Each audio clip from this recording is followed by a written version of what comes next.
Pozdrav! U petak uveče sam išao u Ideju, uveče negdje oko 9 sati po mlijeko, nestalo mi je mlijeka, nestalo mi je WC papira i neki musi sam trebao da uzmem. I tamo dok sam stojao na kasi, naišao sam na ovu knjigu, pošto je bila Ideja u pitanju, Ja tajkun. Ovu knjigu sam video već nekoliko puta i nekako me odbijala. Ne znam da li zbog Miroslava Miškovića ili sve priče oko njega, ali generalno vidio sam ovu knjigu, ali nisam htio da kupim, nije mi bila interesantna. Mislio sam da je nešto, da nije baš nešto što je vredno izdvojiti novac i vrijeme da se pročita. Međutim, zadnjih para razgovora koji sam imao sa nekim od prijatelja, pošto obično ja volim da pričam o knjigama koje drugi čitaju i pitam šta ste pročitali u zadnjih 90 dana ili mjesec dana, i iz 3 izvora sam dobio da su pročitali ovu knjigu Ja tajkun od Miškovića. I zbog toga sam odlučio da kupim tu knjigu, a cena je bila isto kao i cena WC papira. Sad, pošto sam bilo kasno uveče, ja sam tu knjigu uzeo, to je petak uveče bilo, i onda sam u subotu počeo da je čitam i do nedelje uveče ja sam celu knjigu pročitao. Znači, knjiga ima neki 230-240 stranica i ono što je meni zanimljivo jeste da ja generalno volim da čitam knjige na tu temu, volim o biznisu, autobiografiji, ali nikad nisam, to jest u zadnje vrijeme nisam pročitao knjigu za vikend, to se nije skoro desilo. Jedan od razloga naravno su i deca, ali još je manja bila verovatnoća da ću pročitati knjigu gdje je domaći autor pisac, to jest autobiografija od domaćeg autora. Ali kad sam pročitao ovu knjigu, na mene je dosta ostavio jak utisak. Ako je samo 1% tačno od onoga što piše u ovoj knjizi, ja skidam kapu Miroslavu Miškoviću za ovo što je uradio. Kao što znate, vjerovatno ste vi čuli te priče da je 90-ih osnovao tu Delta 2M prvu kompaniju, pa posle Delta Holding. I u mojoj glavi se isto vrzmalo to generalno uverenje da su ljudi radili proneveram, su došli do velikog novca u vrijeme 90-ih kad nisu postojala neka pravila, i ja sam Mišković jednostavno vezao za to. Ali kako sam pročitao ovu knjigu, toliko ima nekih poslovnih, jakih biznis principa da jednostavno sam hteo da podelim sa vama, a isto tako, znači, ako vas interesuje tema kako da zaista izgledate uspješnu firmu, sistemski, ovo je jedno zaista dobro štivo koje se lako čita i plus je opisan sa dosta primjera iz stvarnog života, nama bliskih tema iz 90-ih, 2000-ih godina, ima i dosta i o politici, to neću da raspravljam, ali što se tiče biznis principa, htio bih da podelim nekoliko koji su meni bili bitni. Prva stvar, u knjizi on kaže da njegov osnovni posao jeste da kreira viziju, znači da vidi u kom pravcu kompanija želi da ide, da nađe kvalitetne ljude, da organizuje tim, da s njima kreira strategiju, da ih motiviš i da im se skloni sa puta. Jer su u većini slučaja oni pametniji za taj svoj deo posla. I to je nešto što ja apsolutno se slažem sa tim. Znači, pre nekoliko dana sam snimio onaj video gde sam stavio onaj kvadrant 10.000 evra aktivnosti i stavio sam da je apsolutno najvažnija aktivnost koju vi kao vlasnik, preduzetnik možete raditi jeste da kreirate viziju i strategiju za svoju firmu i da organizujete tim i postavljate sistem. I on je ovdje kroz priče i kroz ovu svoju firmu pokazao da to je u praksi zaista tako. Znači, dao je primjer recimo da je on komercijala jako važan deo posla i kaže da on je mogu raditi posao svog komercijaliste možda bolje od njega, zato što je imao više znanja, više poznanstva, možda bi mogu više prodavati, ali recimo da je on radio posao svog komercijaliste, onda bi on tog komercijalista ostavio bez posla, plus ne bi radio taj svoj deo posla za koji niko ne može da odradi, a to je upravo to da se kreira vizija, strategija i organizuje kvalitetan tim.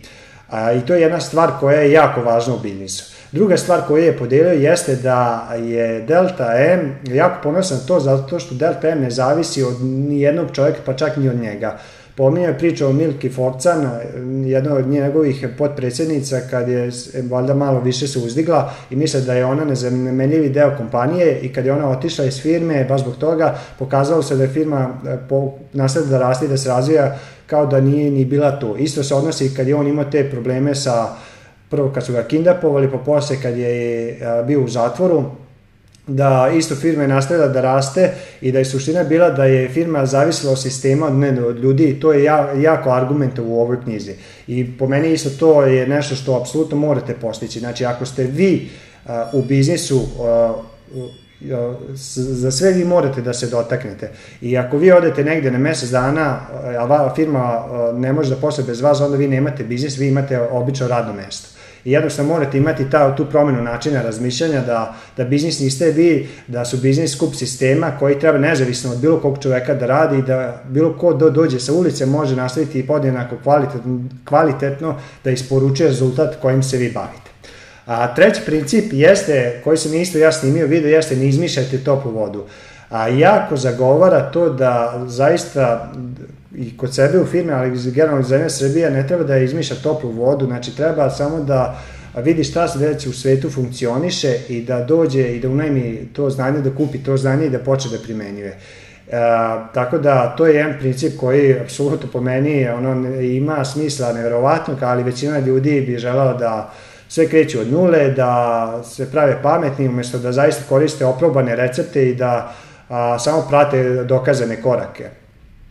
Četvrti princip koji je rekao jeste da podelio jednu priču, nadam se da me pratite što se ovog tiče.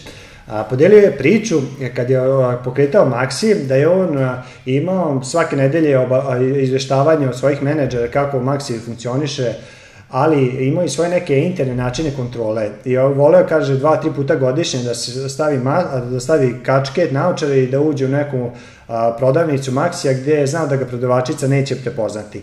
I onda je obično išao tamo gde je voće i povrće jer tu se morao pokazati najveći profesionalnost i najviše brige. I znao je ako se posvećuje dovoljno pažnje voću i povrću da će se posvećivati i drugim stvarima pažnja. To je onaj princip što sam snimio video kako radiš jednu stvar, tako radiš i sve stvari. I jednom je otišao u prodavnicu Maxija i uzeo neki paradajz koji je bio malo mekši. I pitao je prodavačicu kada ste nabavili ovaj paradajz. Ona je rekla prošle godine onako drsko. I on je izašao napolje, uzeo broj telefona, pozvao direktora za Maxi i rekao je da se zahvali poslovođi tog Maxi i da zatvori tu filijalu. Tu prodavnicu. To se pročilo kroz sve Maxi prodavnice i onda su shvatili da je zaista bitno, znači kako se odnosite prema jednoj stvari, da taj paradajz bude zaista najbolji, tako ćete se odnositi i prema finansijama, prema kupcima i u suštini on je tu rekao da nije bio problem što je tako prodavačica rekla vlasniku kompanije, predsjedniku kompanije, nego zato što je rekla kupcu, a kupcu se ne sme dozvoliti takav razgovor s kupcima. I jedan razlog zašto se Maxi prodao za skoro 1 milijardu eura jeste upravo zbog toga što su uspostavili te sisteme i standarde da zaista svaka sitnica je bila bitna. Ja isto kod sebe u biznisu, kad god vidim da se nešto odradi, možda nije bitno. Na primjer, prošle nedelje sam vidio da u jednom ugovoru o osnivanju koleginica je stavila naziv na latinici, poslovno ime, a tekst je bio na latinici. I mi smo imali pola sata razgovor zašto se to desilo, koji je uzrok i kako to više da se ne dešava. Znači, firma je osnovana, može i tako proći, ali je zaista bitan taj detalj, znači da ako se već recimo piše da sve bude u jednom pismu, da li ćirilica ili latinica. I na kraju ono što zadnji princip, eto recimo koji je isto spomenuo, a koji je jako bitan, da je on ohrabrivao greške, znači da njegovi saradnici, menadžeri, radnici zaista prave greške, znači prvi put napraviti grešku nije problem radi nekog znanja, radi te lekcije i važno je tu lekciju naučiti i iskoristiti i uložiti u budućnost. Ali nije doprostivo da se lekcije nauči da se iste greške ponavljaju. I to isto mi u kompaniji Pro Business Centara imamo jedan od principa da greške su dobre, one nam pokazuju gde možemo da se poboljšavamo, ali ponavljanje greške apsolutno se ne može oprostiti. Jer pokazuje nemanost, pokazuje volja da se ne uči, da se razvija, da se raste. Eto, toliko o ovoj knjizi i ako sam postakao ovaj video, samo jednu osobu od vas koji ovo gledate da kupite ovu knjigu da pročitate, ja sam svoj cilj ovim videom postigao. Do sledećeg videa, veliki pozdrav!